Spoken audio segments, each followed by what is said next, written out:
کہانی لالچ کی سزا۔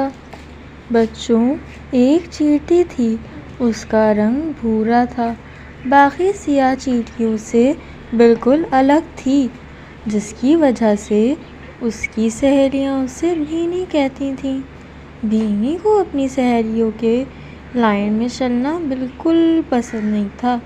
جب بھی اس کی ساتھی چیونٹیاں ایک لمبی سیدھی لائن میں چل رہی ہوتی تو بھینی کبھی دائیں چلنے لگتی تو کبھی بائیں چلنے لگتی، اور کبھی تو رک کر کچن سے آتی ہوئی مزیدار کھانوں کی خوشبوؤں کا مزہ لینے لگتی۔ اس کا دل کرتا فوراً کچن میں جا کر مزے مزے کے کھانے کھانے لگے۔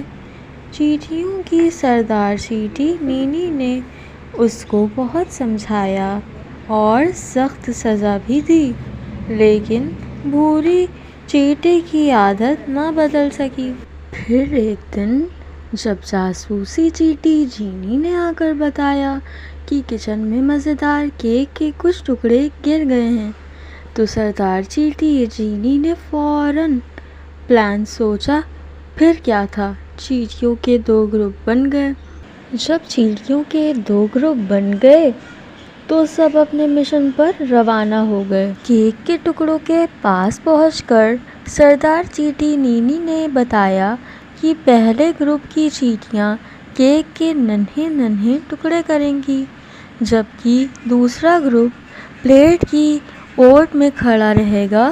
جب ٹکڑے ہو جائیں تو پہلا گروپ آ کر ان کو اٹھائے گا اور گھر لے جائے گا۔ بھینی دوسرے گروپ میں شامل تھی۔ اس کا بس نہیں چل رہا تھا کہ کیک کے مزیدار ٹکڑے جلدی جلدی کھا جائے، لیکن سردار چیونٹی کا اصول تھا، مشن کے دوران صرف کام پر ہی دھیان ہونا چاہیے۔ اچانک اس کی نظر شیلف کے کنارے لگی ہوئی سفید کریم پر پڑی۔ اس کے منہ میں تو پانی بھر آیا۔ پہلے اس نے ادھر ادھر دیکھا۔ اس کی سب ساتھی چیونٹیاں گروہ بنا کر باتیں کر رہی تھیں۔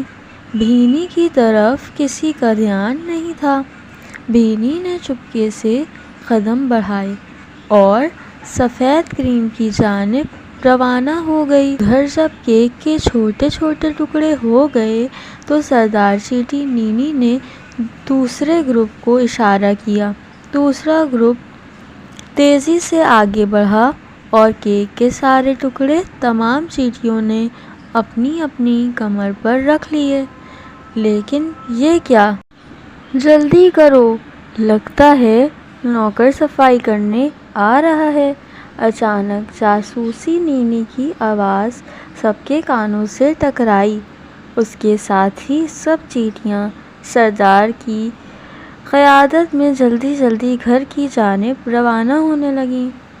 شیلف کی دوسری طرف بالکل آخری کنارے پر کھڑی ہماری بھینی چیونٹی کریم کھانے میں اتنی بزی تھی کہ اسے نینی کی آواز بالکل نہ سنائی دی، نہ ہی بہت دیر تک اسے پتہ چل سکا کہ اس کا سارا گروپ گھر جا چکا ہے۔ جب وہ پیٹ بھر مزیدار کریم کھا چکی تو اچانک نوکر نے زرد کپڑے سے وہ شیلف بھی صاف کر ڈالی۔ بھینی کو سمجھ میں نہیں آیا یہ کیا ہوا۔ جب اس کو ہوش آیا تو وہ زرد کپڑے پر چپکی ہوئی تھی۔ یہ کون سی جگہ ہے؟ یہ میں کہاں آ گئی؟ میری سہیلیاں کہاں ہیں؟ بھینی سوچ کر رونے لگی۔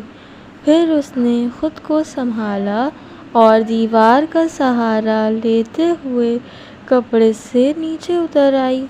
پھر اس نے اندازے سے ایک طرف سفر کرنا شروع کر دیا۔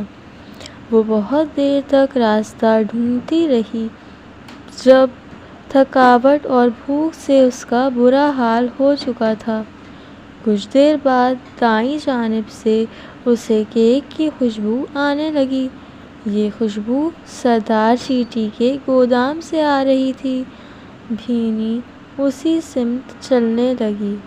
گھر پہنچ کر اس نے سب سے پہلے سردار چیونٹی سے معافی مانگی جو بہت غصے میں تھی لیکن اس کی غیر موجودگی سے بہت پریشان بھی تھی۔ میرے پیارے بچوں، اس دن ہماری بھوری چیٹی بھینی کو اچھی طرح معلوم ہو گیا تھا کہ لالچ بری بلا ہے۔